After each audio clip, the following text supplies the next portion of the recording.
And now, from the Room 111 studios, it's Hacking Engagement with James Sternevin.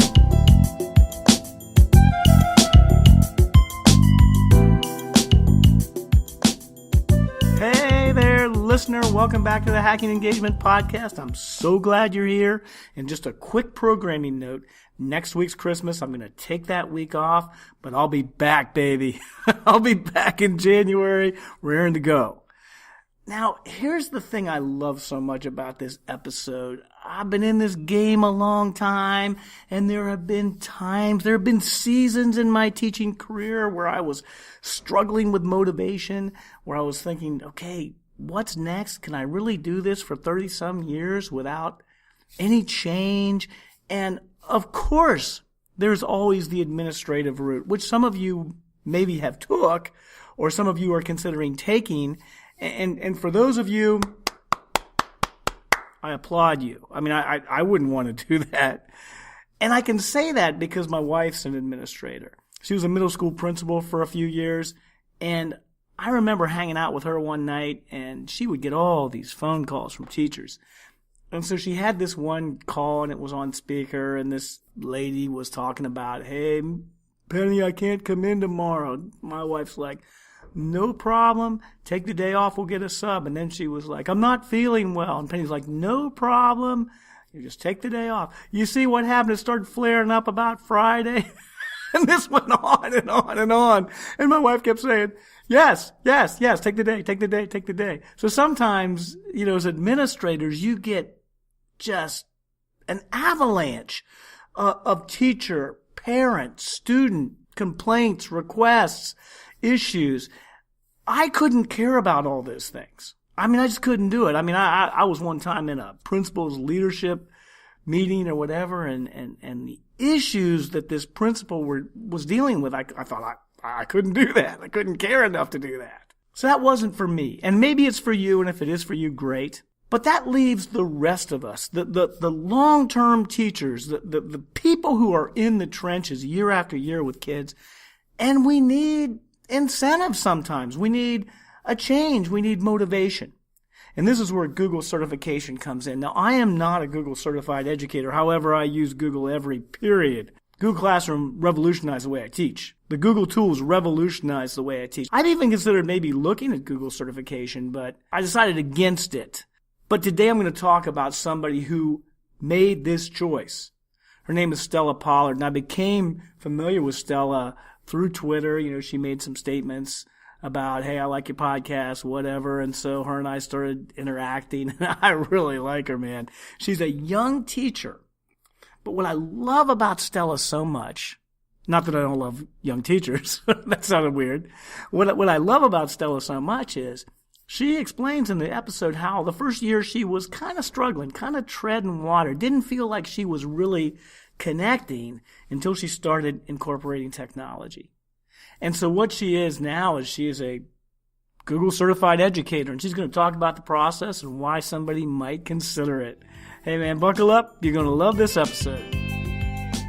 Hey, so get this, listener. My publisher contacts me and says, I love the way Hacking Engagement is selling. How about doing 50 more? I was all over it like a cheap suit. So the name of the book is Hacking Engagement Again, 50 Teacher Tools That Will Make Students Love Your Class.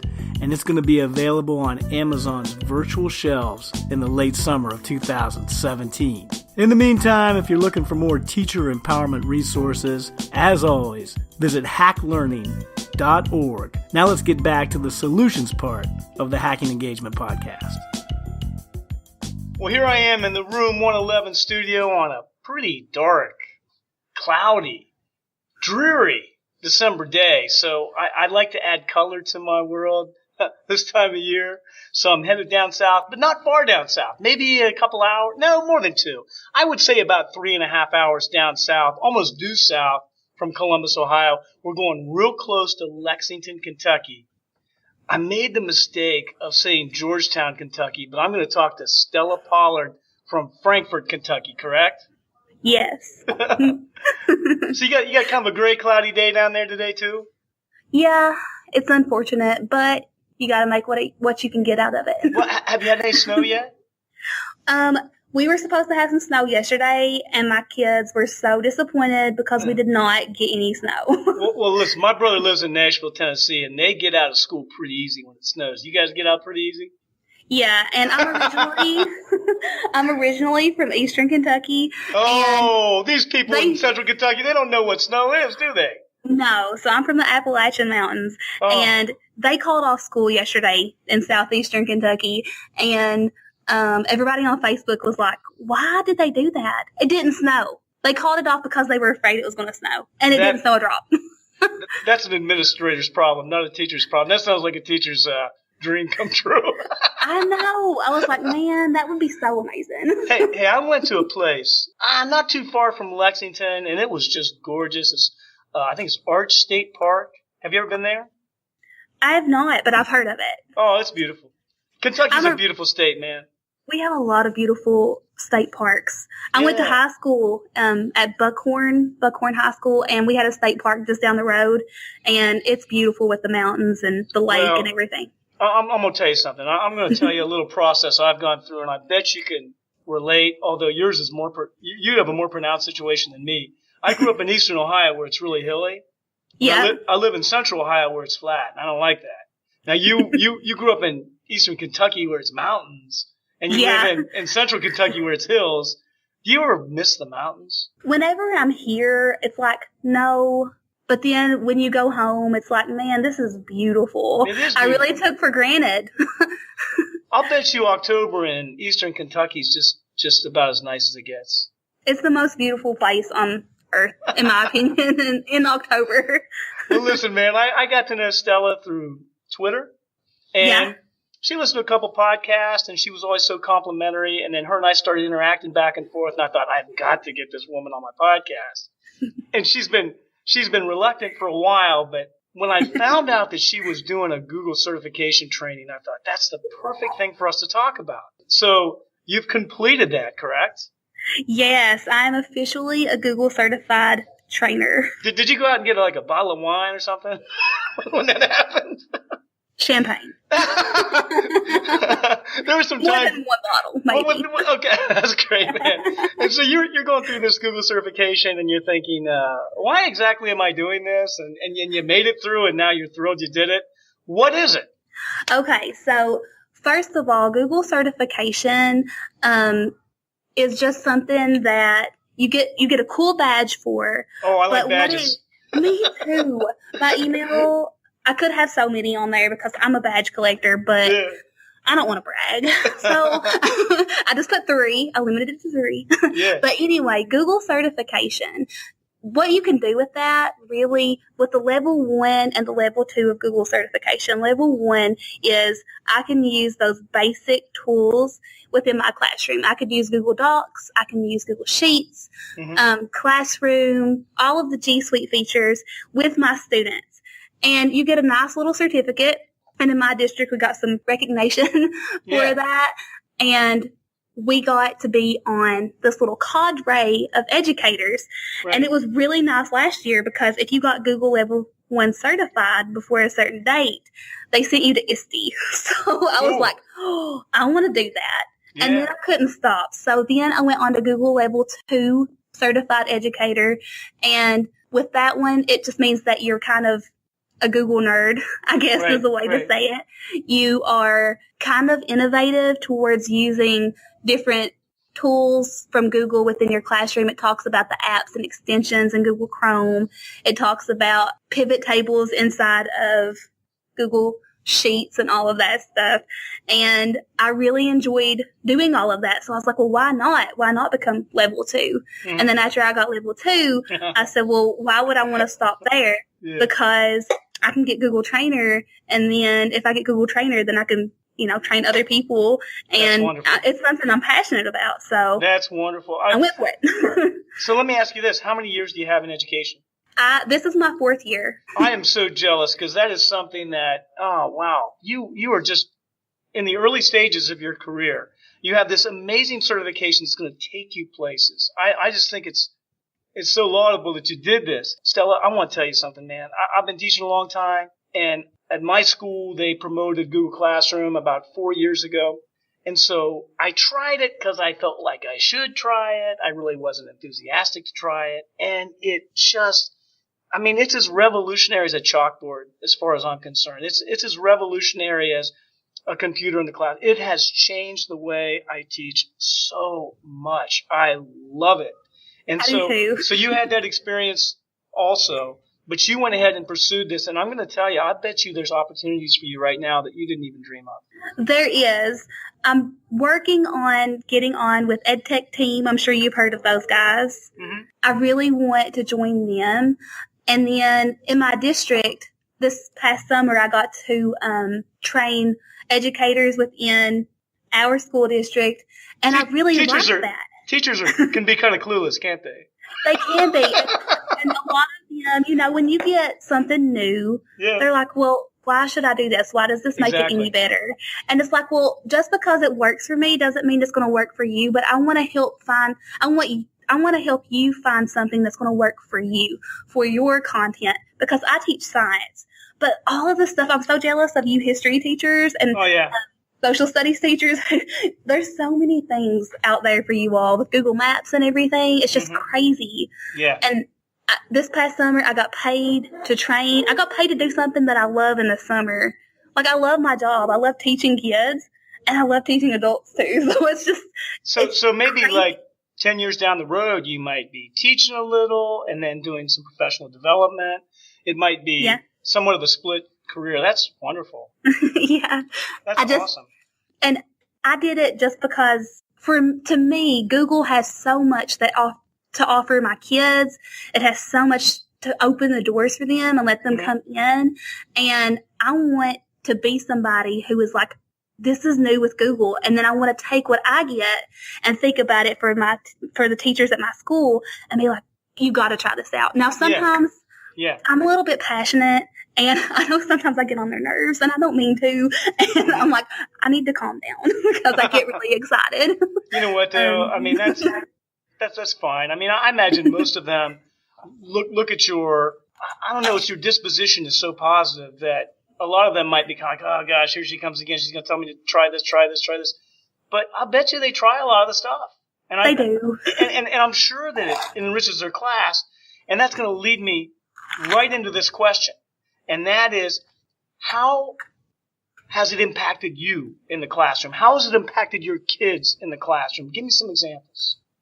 Okay, so this is my 4th year teaching, but my first year, I was not a tech teacher.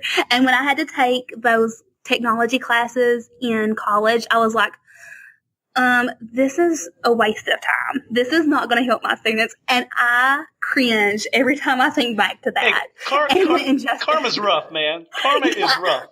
I'm just like, man, I was dumb. Like, I did my first year students such an injustice. So after I was lucky because I applied to get a Chromebook cart for my classroom before we went 1-to-1. I was what they called a pilot teacher for the district. Good for you. And I would take those Chromebooks every single day, and I spent my whole summer in between my 2nd and 3rd year teaching coming up with ideas, researching tools, researching everything that I could with Chromebooks. And I was determined to make sure that I changed the way that I taught because, I don't want to be a teacher that lectures all the time. No. And that's basically what I was doing. No. Kids lecturing don't like it. and worksheets. Kids don't like it. After I got Chromebooks, though, oh my gosh, ideas started pouring out of me, but more so for my kids. Right. The kids who told me, Miss Pollard, I'm not creative, are some of the most creative people when you put a technology piece in their hand. They may not be able to draw worth a dime, but they can get on Google Drawings and they can make the most beautiful infographic, or they can get on Powtoon and make the most engaging video. I'm like, what the heck? It's opening doors for the kids. Mm-hmm. It's teaching them life skills that they can use no matter what, because everybody needs to know that they're creative in some way. So last year, I had this idea of, I was teaching bounds, and each student selected a bound that they wanted to select, and they went on Google Maps and Google Earth, and they started using Screencastify to be their own tour guide. And I was like, this is so amazing. Yeah. But then they didn't stop there. After they did that, they embedded that onto a Google site, and then they embedded the maps onto a Google site so people could go there and explore that themselves. And then they started listing all the abiotic and biotic features, and they started talking about how humans have impacted that biome. And then they published those websites and shared them with people in the community to make it well known that humans are not doing so well with the earth. Well, I gotta stop you. I gotta stop you a second, because I'm telling you right now, I can imagine that your observation, your first year, was fine. Yeah, it was okay. What has your administrative evaluations been recently?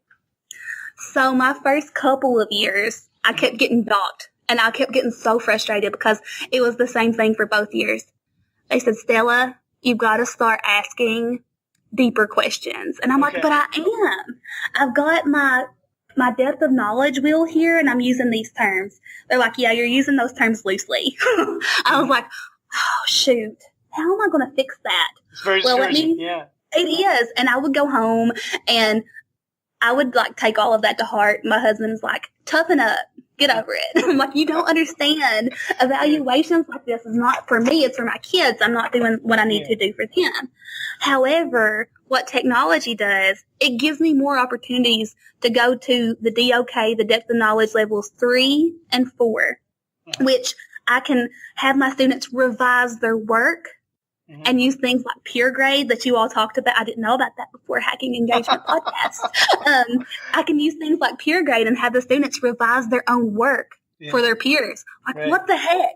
That's so much better than them getting paper and going through all of that. Oh, crazy. And then students' creations and applying concepts. It blows my mind whenever they turn stuff in. So you have a situation where before they would be passive and just kind of follow your lead and do what you ask, being compliant. Whereas now it's more like you're throwing out a prompt and giving them some tools, and then they're surprising you. Yeah, and I can give them choice. Excellent. My gosh. What has your administrator observed? So my administrator, one of the first things that I was doing on Chromebooks was Kahoot, and I know that that's been around for a while, but we didn't know about it, and the school didn't know about it. And the kids just go crazy over it. Well, he just walked into my room. He said, what is going on in here? Because we were loud. I was like, I'm sorry. He was like, oh, what is this? And I said, Kahoot. Well, he was a science teacher before he was a principal, and he sat down and started playing it with the kids. Yeah. And then he's also observed Nearpod, and now we are a Nearpod district. So, and he's observed us letting the students have a choice. I give them a choice sheet, and I can send you a copy of one of those if you want to put on the show notes. Absolutely. And people can just change it for their content. But I give the students points on their choice board, and they have to pick so many points from that, and they get to create whatever they want to. He's observed that. Presentations with Screencastify, he's observed those. He's observed a lot. Well, you've talked about a lot of stuff here, and this is great stuff, but what's your favorite? What's something that you learned through your Google certification that really transformed your class? I would have to say Screencastify. Yeah. I love Screencastify. And that's also in Hacking Engagement Part 1. Right. So easy. It's so easy. It's so easy to do. I put it in the hands of the students. I don't just limit it to me using it. Very good. And then this is the other question. Well, I've got to ask you two more questions. But this is the big question I think our listeners are going to be really interested in, because I bet there's people out there that are considering this certification. What was it like? What was it like getting this certification? So, time-consuming, hard, exciting? What was it like? So, Google Level 1, if you use Google Classroom and the G Suite for Education in your class quite often, you're going to pass that with flying colors. Okay. You get 3 hours to take the test. Right. And one of my friends took it this past weekend. She had over an hour left by the time she got finished, and she passed. How long did it take you to get to level 1 when you're tested? When you're you get the 3 hour window, and then they automatically send you your grade. Or not your grade, but they automatically send you your certificate. How long were you working on it before you got to that assessment? I just took it the first time. So 0 days. 0. Okay. There is a little study course, and I can send you the link to that for the show notes. Yeah. That people can go through and I did glance at that to see, and I was like, oh, I use Google Docs. Oh, I use Google Sheets. I use all of the G Suite. Right. I got that. So I took it. So one down. Yeah. And then I got to Google level 2, and I was like, oh, I've got this. I didn't study for that one, and I didn't pass it the first time. Karma, baby. Karma. And then I was like, well, okay, so I studied for that one. I went through the training for that. My district actually paid for me to go to one of the EdTech team boot camps. Right. And I went to a boot camp, and then I took it and passed it. Good. So with that one, I would probably recommend studying it because it has some weird stuff in there that typical teachers don't use. I mean, after I found them, I was like, well, that's pretty cool. Like pivot tables for data. I still haven't used it again, but it's pretty nice. Now, how long did that roughly take you to prepare? I would say I went to a full day boot camp. Okay. And then I probably studied for a couple of extra hours off of the notes that I took from that. All right. But that was really helpful. Yeah, I'd say a weekend of studying, like just not like strictly studying, but a little. So now we went from 1 and 2. Now it gets hard. Yes. Google certified trainers stressed me out so bad. You had to make a video of yourself, and I kept... With Screencastify. It was with Screencastify. I paid for the premium edition, the $24. Yeah. I was like, I need this. Yeah. So with that, I probably worked, I don't even want to admit, but I probably worked for like 15 hours on just my video because I wanted it to be perfect. Right. But none of this Google training stuff costs, does it? The test cost. Okay. There's a $10 fee for Google level 1. There's a $25 fee to take the level 2. And then Google Trainer, there's a test that you have to take, and it's all multiple choice. It's not like the Google 1 and Google 2 where you have scenarios, but the Google Trainer's got multiple choice questions, and I believe that it was $15 to take that. That's nothing. And then, I know, I was like, for me, like the doors that it's going to open is going to be all right. Like, I'm okay with paying this. That's nothing for your future. You'll get repaid for that. Oh yeah, I got repaid this past summer when I was training district. Yeah, that's so awesome. Our district repaid me for level 1, the $10. They repaid us for that, so that's worth looking into. Here's my last 2 questions. Number 1, I ask my students this a lot, but I'm going to ask you this because you're a young person. Where do you see yourself 10 years from now? So 10 years from now, I want to still be in Franklin County schools because I love it here. Good. And I love the school that I work at. I would not mind being a technology coach. Yeah, you'd be a great one, man. I hope so. you know what? I think that it's so important to be real with people and to be approachable. And I sense that you really are. I try to be. Yeah. And now I'm going to put some more pressure on you. Okay. I want you to make a bold prediction about the classroom 10, 20 years in the future. Okay. So I'm going to reflect back. I've been out of high school for 10 years. Right. 2017 was my 10th year reunion. It goes fast. It does. Blink of an eye. And looking back then, we had iPads. Right. My senior year. Right. So just looking, and we didn't use them. They collected dust. The teachers were afraid. And using your cell phone in class was a massive no-no. Yeah, it was. And everyone did it. Where I went to high school at, there was no cell phone service anyway. So I guess that wasn't an issue. It was not. Pictures, yeah.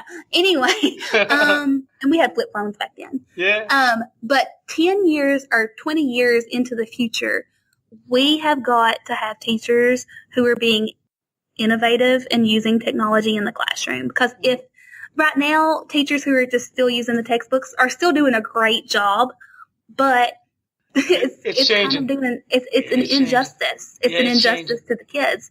They're not going to be prepared for their futures if we don't start incorporating technology, because the world is technology ran. Like, that's what we run on. So in other words, you just have to be willing to change. You've got to be willing to change. Like you were. Like you were. Your first year, you saw that you had to change, so you changed. My students were so unengaged. I needed to read your book back then. Oh, thanks. I'll tell you what, though. I mean, it's so hard. So humbling to say that you need to change. It's so humbling. I've had to change. I've had to change a lot in my career. And I will tell you that I think it was 15 years ago, I was one of the people that was like, man, what do you mean we got to put our grades online? It seems so much easier just to write them down. I was one of those people. So I think we all struggle with it. You got to have a growth mindset. That's beautiful. Okay. Well, listen, man, when I thought of Stella, I think of, I can't resist. I thought of like the streetcar namer's desire, Marlon Brando, Stella. So like when I was so excited when Stella came on. You have such a bright future, man. I mean, I don't even think you realize. I'm looking there at the end of my career. You're just getting started. I look at you and think, wow, what a cool time to be a young teacher. I realized, me and my teacher friends, we talk about how blessed and just how exciting it is to be a teacher in today's time as compared to when we were in school. Like, I couldn't imagine having to go through those workbooks all the time. My first year, I did that. Spent so many hours at the copier. Yeah. Time saved. Tree saved. I know. The Lord actually be proud. Hey, one more thing. Yeah. What's the next thing that you want to try? So I'm looking at Google Innovator. I'm working on trying to get on with the EdTech team because I want to be able to help share my passion and drive with everybody that is interested in learning about Google. Beautiful. So, now, what's the next cool thing you also want to try in the classroom? Let's see. It's hard because I do a lot, but one of the things that we're working on right now, I'm new to using Gubrick and Octopus and Google Sheets. Okay. And I want to incorporate more Google Sheets because Alice Keeler says so. But, so Octopus and Gubrick to help grade and give more feedback to students in that way. Hey, I am unfamiliar with those. Please give me a link to those, and I'll explore them, and we'll put them on the show notes. Okay, and after I explore it a little bit, maybe I'll come back on and talk about that. Oh, please, because I am not familiar with it. I haven't even heard of it. I'm exploring with them this week, so I will let you know. Okay, great. Well, look, you guys have a wonderful day down in the Bluegrass State. I imagine that you are a Wildcat fan? Yes. We don't mention the other ones. I mean, that's kind of a given, isn't it? Oh, yeah. Well, it's either Wildcat or Cardinals, because Frankfurt's in between Lexington and Louisville. I didn't realize that. I thought you were more Lexington. I am. Okay. Like, it's a little bit closer, but it's basically kind of in the middle. But it's closer to Lexington. It's about 30 minutes to Lexington and about 45 minutes to Louisville. Okay. So we have a lot of Louisville fans here too. Who do you hate most in the SEC? Florida. Yeah, that's way down there, man. Hey, you've been wonderful. I just love talking to you. I love interacting with you on Twitter. Please stay in touch, and we have to continue this conversation because I have a lot to learn from you. Okay. Take care. All right. Bye. So here we are at the What You Can Do Tomorrow section. And today's What You Can Do Tomorrow section is short and simple. I want you to explore becoming a Google certified educator. And there might be someone in your building who's gone this route. Or get this, maybe you can form a little cadre of teachers who have this desire and you could do it together. Or here's an even better idea. Professional learning communities. Sometimes we're forced to come up with all these goals, improve as a teacher, and you're like, I'm out of ideas. How about forming a little group of teachers who want to chase this idea of becoming Google certified educators and work on it collaboratively? Wouldn't that be a cool way to spend your professional development time? Doing something that will really help your students and might help you in the process. And finally, just take a look at some of the links on the show notes that Stella provided. Hey, this is a long haul. Education is a marathon, not a sprint. If you're going to teach for 30 years or more, you need to find things to motivate you. And a lot of these things have to be self-directed, self-generated. Getting a Google certification might just be the golden ticket for you next year. Good luck tomorrow engaging your kids. Show notes for this episode can be found at jamesallensturdivant.com. If you enjoy Hacking Engagement, please subscribe, rate, and review us on iTunes.